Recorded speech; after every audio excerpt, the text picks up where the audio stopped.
रघुपति राघव राजा राम,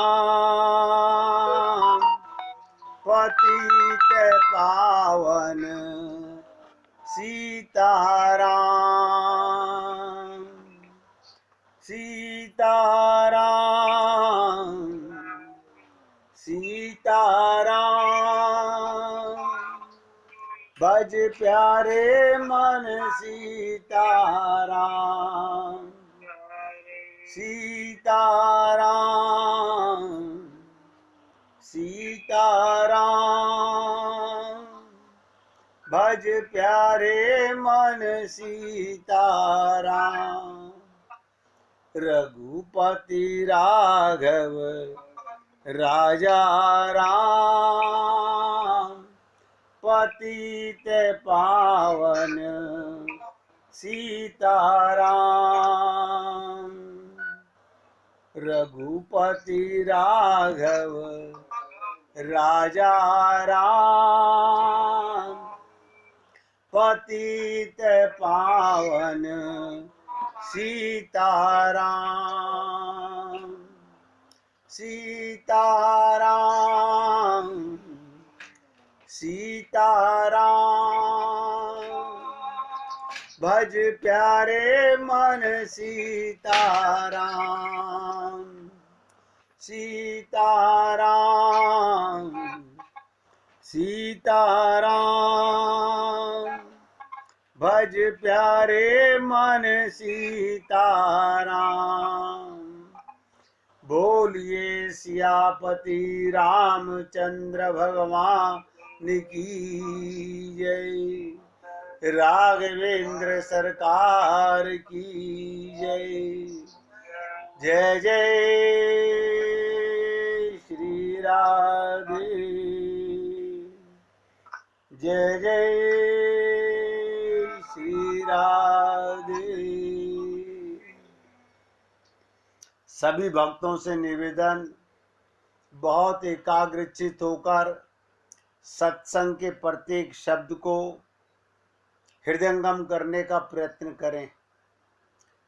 बड़ा ताज्जुब होता है कि भगवान को 99.99% लोग नहीं पाना चाहते।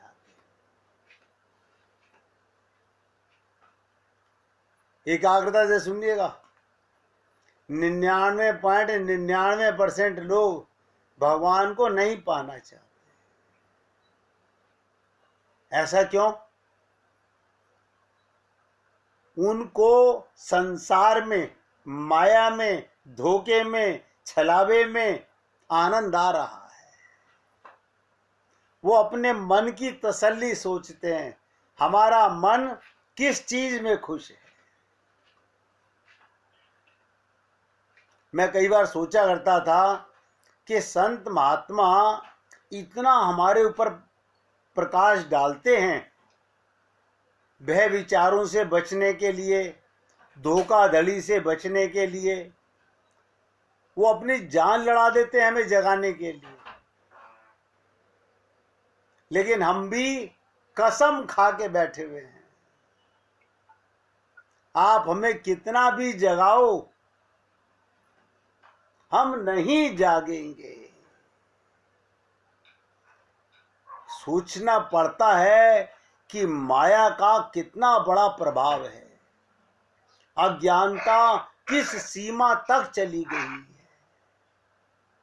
हम ये भी नहीं समझ पाते कि भगवान ने हमें ये मानव चोला किस लिए दिया, ये भी नहीं सोच पाते। और इतना सब सुनने के बाद भी छल कपट छिद्र करते ही रहते हैं। यानी जो करने वाला काम है वो नहीं करते। अनंत बार आप लोगों से निवेदन किया कि भगवान को धोखा नहीं दिया जा सकता।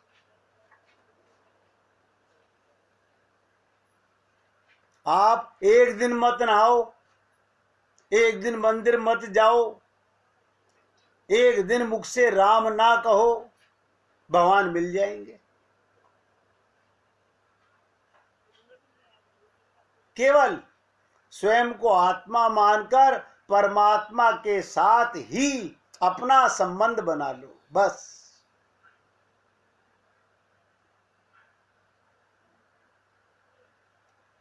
हम लोग ये पूजा, ये पाठ, ये अर्चना, ये उपासना, कभी एकाग्रचित होके सोचिएगा कि जब मैं पूजा कर रहा हूं तो क्या मेरे सामने भगवान साक्षात विराजमान हैं? बस इतना सा सोच लीजिएगा कि जब मैं भगवान की पूजा कर रहा हूं तो क्या भगवान मेरे सामने हैं? क्या मैंने पहले भगवान का आह्वान किया?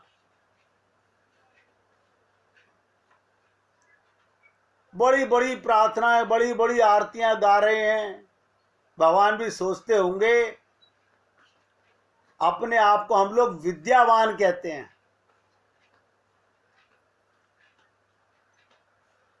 हमारी विद्या सांसारिक विद्या है,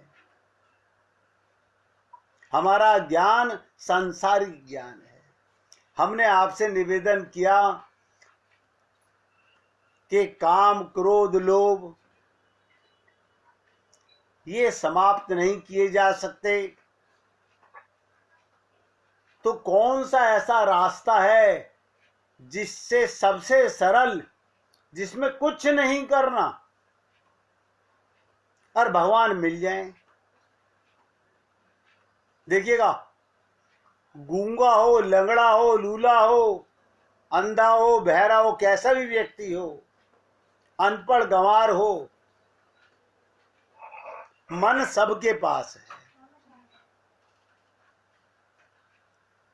और हमने आपसे कहा केवल एक शरणागति, केवल एक शरणागति।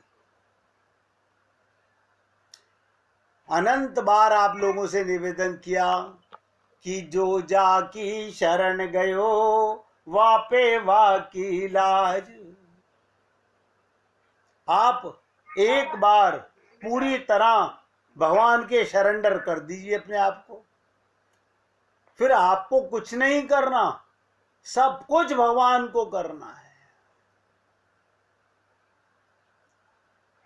अभी भी आप सोच के देखिएगा, आपको और हमारे को लगता है मैं कर रहा हूं, हमें लगता है मैं कर रहा हूं, ये पता नहीं कि मैं कौन हूं। मैं कर रहा हूं यानी हम शरीर को मैं मान रहे हैं। जाति, धर्म, इनमें फंसे हुए हैं। मैं का ज्ञान नहीं है, क्योंकि अगर सत्य मैं का ज्ञान हो जाए तो सत्य मेरा सामने आ जाए। आप देखिएगा, मैं तो अनेक बार सोचता हूं, अब तो बल्कि सच पूछो तो बोलते हुए भी ना कई बार सोचना पड़ता है कि लोग बुरा मानते होंगे।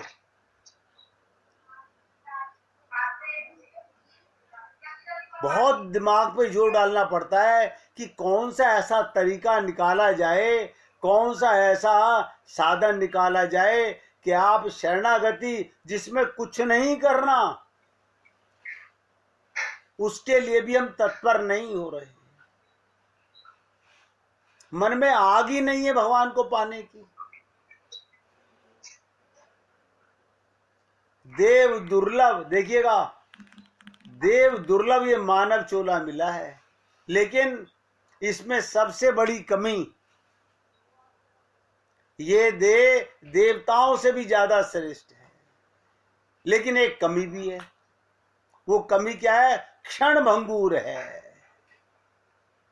अभी सांस आ रहा है, अभी खत्म, अभी। अरे कम से कम कुछ भी करते समय सोचो तो सही कि जो मैं कर रहा हूं ये मेरे भगवान के निमित्त है कि नहीं है। बस देखिएगा, मैं नौकरी करता हूं तो मेरी वफादारी क्या है? मैं 8 घंटे मालिक के प्रति वफादार होकर के नौकरी करूं। ऐसे ही बस इतनी सी बात है, आप जो कर रहे हैं वही करिए। आप जो भी कार्य कर रहे हैं वही करना है, बस भगवान का मान के करना है। अब बहुत ध्यान से सुनिएगा, उस परम पुरुष परमात्मा की प्राप्ति साधना उपासना के क्षेत्र में समर्पण का महत्व असाधारण है। यानी जिसे समर्पण करना नहीं आता वो कभी उस परम पुरुष परमात्मा की शरण नहीं जा सकता, सुमरन नहीं कर सकता, उसे नहीं पा सकता। और अनंत बार अब तो सोचने पे ऐसा लगता है कि हमने हर बार यही तो पाप किए। हम कोई ना कोई धोखा करते रहे भगवान के साथ में।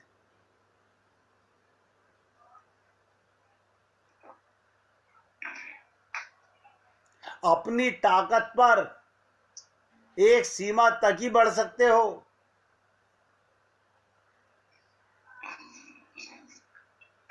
भगवान शंकर को भी सरेंडर करना पड़ा, नारद जी को भी सरेंडर करना पड़ा। हमने आपसे कहा था, सिद्ध विरक्त महामुनि महान योगी भी काम के वशीभूत हो जाते हैं। संसार में ऐसा कोई नहीं है।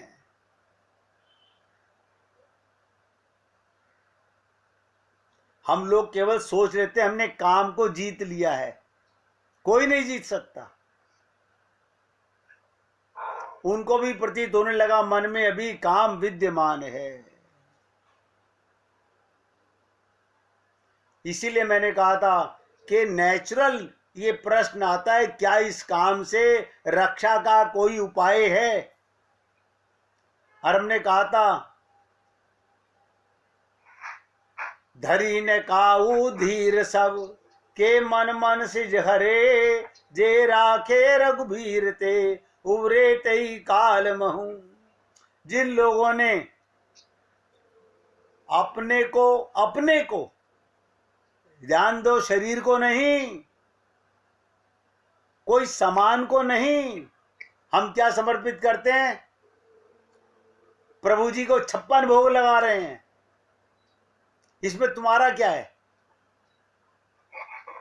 56 भोग में तुम्हारा क्या है? हमने खीर बनाई भगवान के लिए, इसमें दूध तुम बने, चावल तुम बने, किशमिश तुम बने, कि चीनी तुम बने, कि मेवा तुम बने, या भगवान के बिना शक्ति के तुमने बना लिया? असली चीज जो समर्पण की थी, ध्यान से सुनिएगा, भगवान के प्रति समर्पित जिसने कर दिया वो सुरक्षित रह पाए।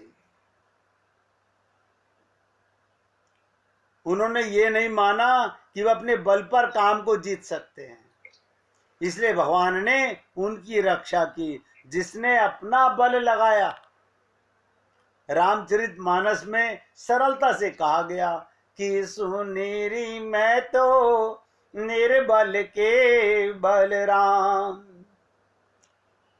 जब तुम्हें पता है मेरे पास कुछ भी नहीं है बल का, सब कुछ उसकी कृपा का है, तो अपने को निर्बल बनने में जा क्या रहा है? हम सबल क्यों मान रहे हैं?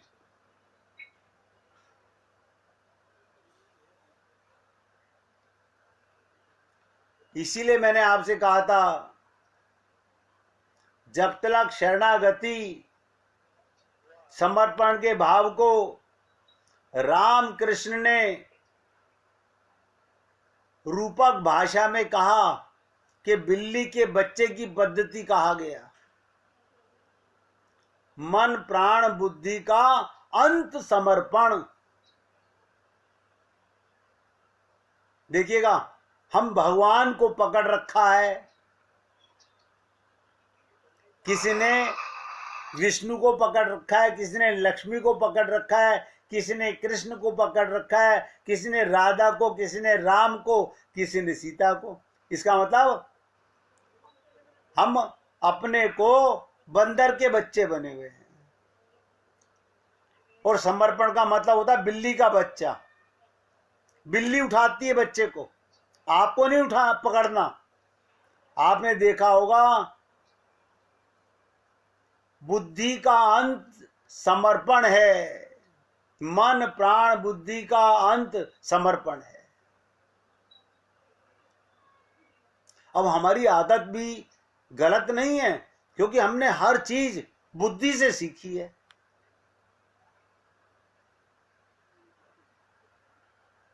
हर चीज बुद्धि से सीखी है।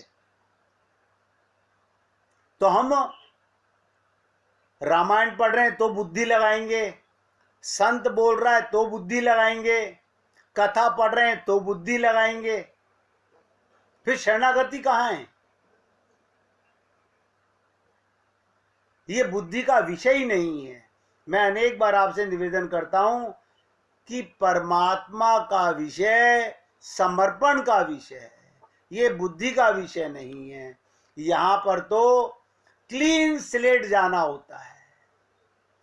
जो अपने गुरु के पास क्लीन स्लेट नहीं गया, याद रखिएगा मेरी बातों को, ये शरीर यहीं पर एक दिन फूक जाएगा। ये संसार के सारे लीपा पोती के काम यहीं धरे रह जाएंगे, कुछ काम नहीं आएगा। अभी तो हमारे मन में ये आग नहीं है कि हमें भगवान को ही पाना है। देखिएगा, गीता में क्या कहा गया, त्वमेव शरणं गच्छ सर्वभावेन भारत सर्वधर्मान परित्यज्य माम एकम शरणं व्रज। भगवान श्री कृष्ण ने 700 श्लोकों का निचोड़ एक श्लोक में कह दिया कि सारे धर्मों को त्याग दो। हैं, ऐसे कैसे त्याग दें? बुद्धि लगाएंगे,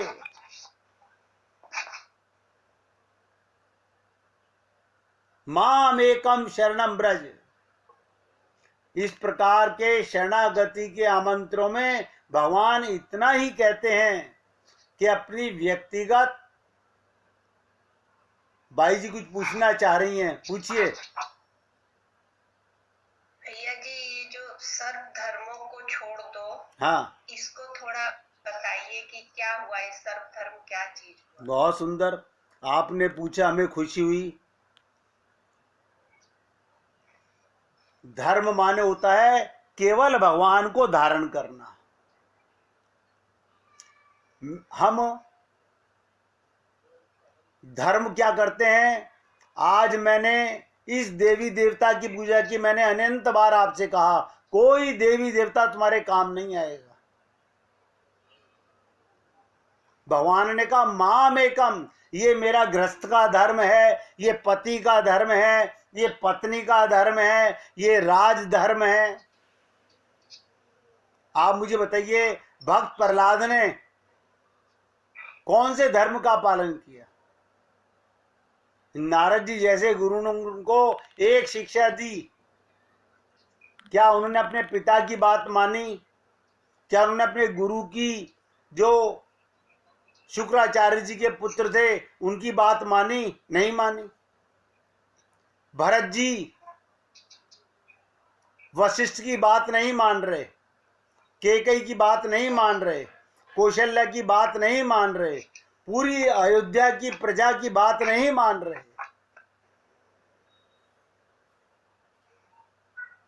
इसे कहते हैं सर्वधर्माणि परित्यज्य।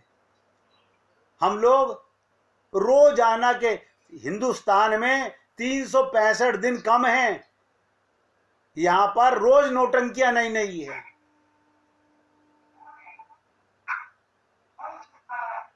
सब दिखावा हो रहा है।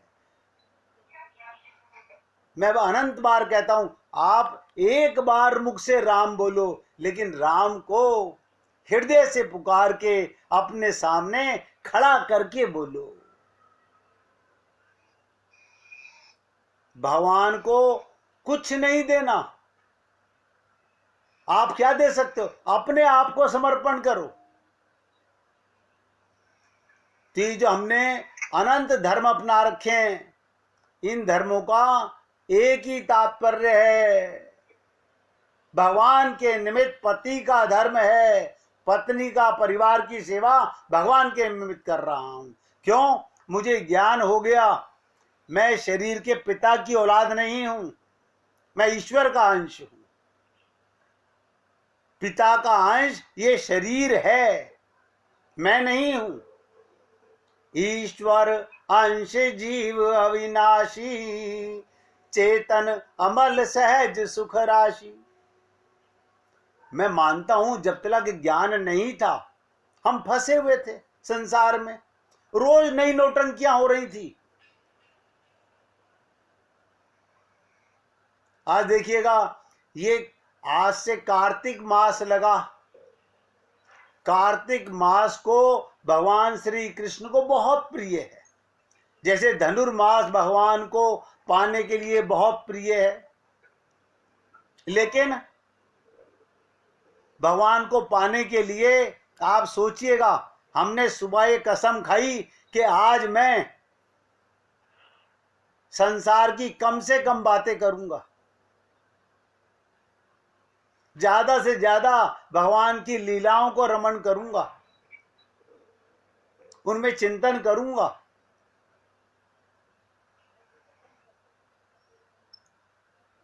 भक्त प्रहलाद का क्या कसूर था?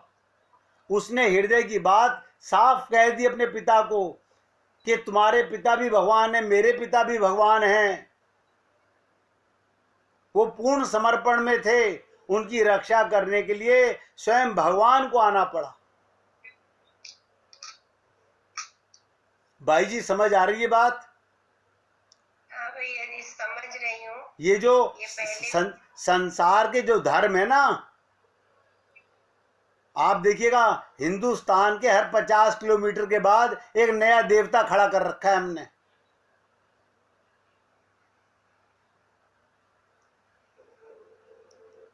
जबकि भगवान ने गीता में, भागवत में, पुराणों में, वेदों में कूट कूट के कहा कि मैं तुम्हारे अंदर विराजमान हूं। मोह को तू क्या ढूंढे रे बंदे, मैं तो तेरे पास में। अंतर्मुखी नहीं होना चाहते, बाहर से फुर्सत मिले तो अंतर्मुखी हो, किसी गुरु की शरण जाएं। अभी तो हम लोग अपने मन की शरण में रहते हैं। गुरु का मतलब होता है, ध्यान से सुनिएगा, जैसे आपने शरीर से विवाह किया, पत्नी से, पति से, एक एक शब्द ध्यान दीजिएगा, जैसे शरीर से विवाह किया पति पत्नी से, ऐसे ही मैंने अपने मन और अपनी बुद्धि, अपने विवेक का विवाह गुरु के साथ कर दिया है। अब मेरी बुद्धि गुरु की बुद्धि में मिल गई है, मैं सरेंडर कर चुका। वो मुझे मारे पीटे जो कहेंगे मैं वो करूंगा। लेकिन हम ऐसा नहीं करते, हम तो पुस्तकों में पढ़ते रहते हैं, शायद कोई तरीका लिखा हुआ हो। मतलब संत के शब्दों से ज्यादा हमें ये 2-2 रुपए की पुस्तकों में ज्यादा समझ में आती हैं बातें।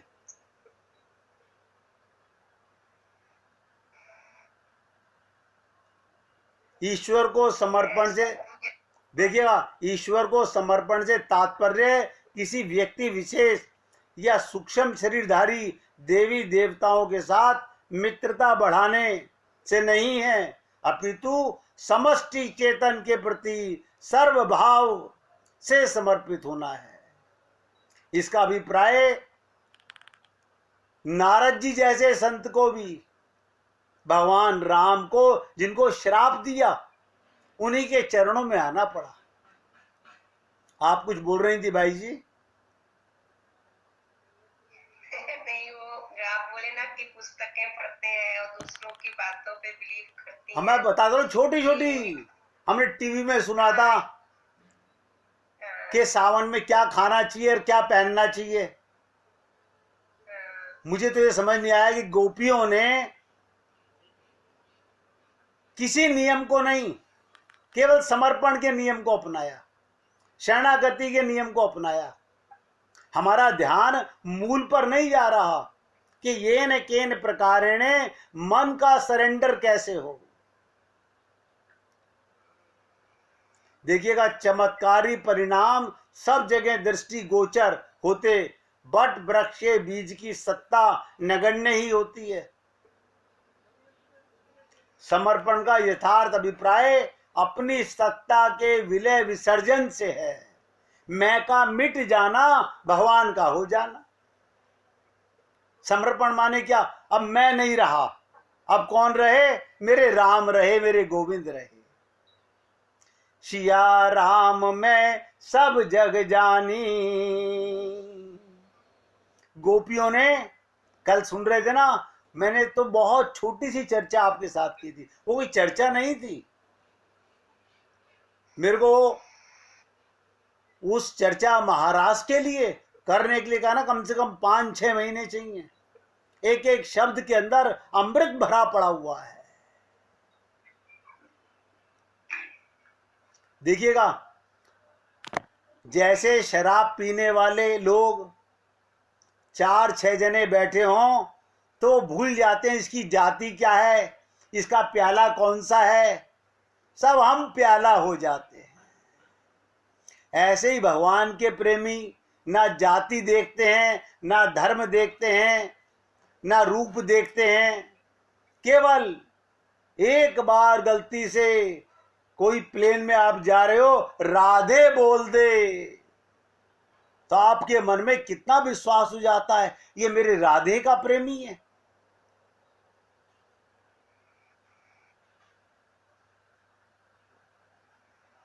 अपनी सत्ता के विलय विसर्जन। अब आप विसर्जन का अर्थ तो समझते हैं ना? सब कुछ समर्पित कर देना, कुछ नहीं मेरे पास, और हमारे पास है ही क्या? ये शरीर हमारा नहीं है, ये तो पंच महाभूत से मिला हुआ है, ये किराए का मकान है, एक दिन यहीं छोड़ के जाना पड़ेगा। सीताराम आचार्य जी ने ठोक ठोक के कहा, इस शरीर में भगवान मिलते हैं, लेकिन भगवान से कौन मिले? रिश्तेदारों से फुर्सत मिले तो भगवान से मिले। अभी तो हम मन के गुलाम हैं। कहते ना, आग में पड़ने पर, ध्यान से सुनो, बबूल हो, आम हो, चंदन हो, सभी एक सा रूप प्राप्त कर लेते हैं। अग्नि सबको अपने अंदर समा लेती है। इसमें ये सब अपने गुणों को छोड़कर अग्नि के गुण प्राप्त करते हैं। भक्त को समर्पण के लिए भगवान जैसा ही बनना होता है। भगवान की ना किसी से ममता, ना किसी से मोह। भगवान कहते हैं, इतनी प्रिय तो मेरी पत्नी लक्ष्मी भी मुझे नहीं है, इतना प्रिय मेरे माता पिता बहन भाई भी नहीं, जितने प्रिय मुझे भक्त हैं। भगवान कहते हैं, ये भक्त मेरे को खा जाते हैं। क्यों? मैं इनके पीछे पीछे दौड़ता रहता हूं। और वो भक्ति कलयुग में सबसे सरल है, बस छल कपट नहीं।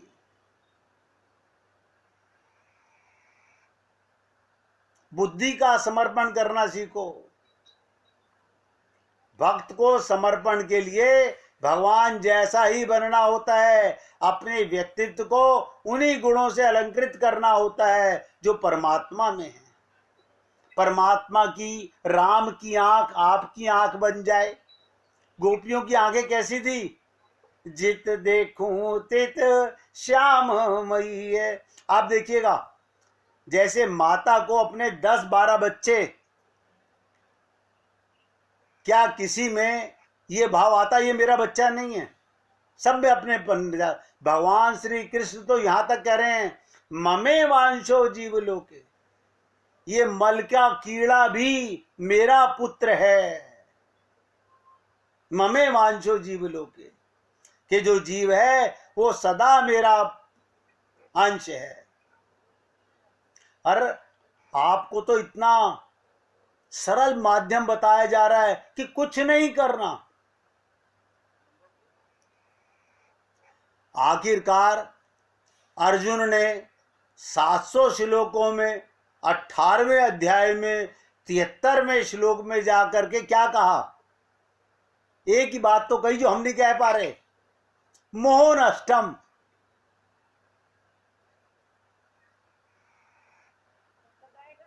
मोह नष्टम, इसको कूट कोट के अपने अंदर भर लो। जब तक तुम्हारे अंदर ये मोह है, और मोह का मतलब एक नहीं, मोह सकल व्याधिन कर मूला, जिनते पुनई उपजई बहुसूला। ये मोह केवल लिखने में आता है मोह। यही मैंने कहा कैंसर की बीमारी का इलाज है, इस मोह का इलाज नहीं है।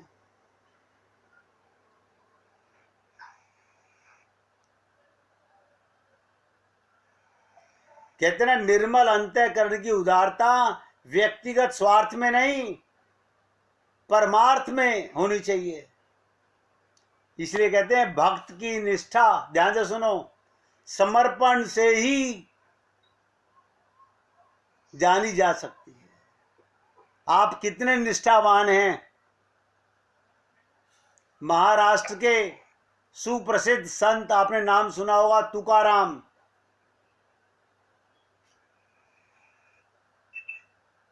वो कहते हैं समर्पण होने पर जीव अपनी अहमता से छुटकारा पा लेता है, उसका अहंकार समाप्त हो जाता है। उसके शरीर, मन, बुद्धि, अंतःकरण की विशेषताएं, उनका कोई प्रयोजन अलग से नहीं रह जाता। वो बूंद की तरह इष्ट सागर के अंदर मिल जाता है। हम अपने को बचाए रखना चाहते हैं। आप देखिएगा, अगर सत्संग में 500 आदमी बैठे हों, संत पूछ लें इनमें से ब्राह्मण कौन है, देखिएगा सारे हाथ ब्राह्मण खड़ा कर देंगे, हम ब्राह्मण हैं। ये ज्ञान है, ये तुम्हारी समझ है। यानी संत के पास जाकर के भी तुम्हें अपनी जाति का ज्ञान है, आत्मा का ज्ञान नहीं है। अगर वो ये पूछें हे आत्माओं, तो हम बगल झांकने लगते हैं, किसके लिए कह रहे हैं गुरुजी? क्योंकि हम तो आत्मा है नहीं। हमारे तो शरीर का नाम, हमारे शरीर की जाति, हमारे शरीर का रूप। अगर कोई संत ये बोल दे ये पीली साड़ी वाली खड़ी हो जाओ, तो देखो जितनी पीली साड़ी पहनी हुई होंगी, यानी साड़ी से अपना परिचय हमें ज्ञान है, जाति से हमें अपना परिचय ज्ञान है, फिर तत्व ज्ञान कहाँ है? संत तो आते ही सबको नमस्कार करते हैं, हे पुण्य आत्माओं। बताइएगा, हम सब में संत भगवान को देख लेता है। ये बात मैं आपसे इसलिए कर रहा हूं क्योंकि आप सब लोग अधिकारी हैं भगवत प्राप्ति करने के। सिर्फ छोटी सी बात है, या तो मैं समझा नहीं पा रहा हूं। देखिएगा, मैं आप लोगों को नहीं कह रहा हूं, मैं तो अपने को त्रुटि मानता हूं कि मेरे में शायद कमी होगी कि मैं आपको एक्सप्लेन नहीं कर पा रहा हूं कि समर्पण का मतलब क्या होता है।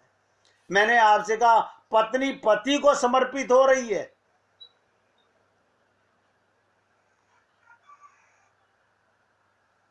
लेकिन हम लोग ना तो गुरु के समर्पित होते हैं ना भगवान के समर्पित होते हैं। अब अंदर मन में मैं तो कई बार ताज्जुब करता हूं कि गुरु अपनाने के बाद भी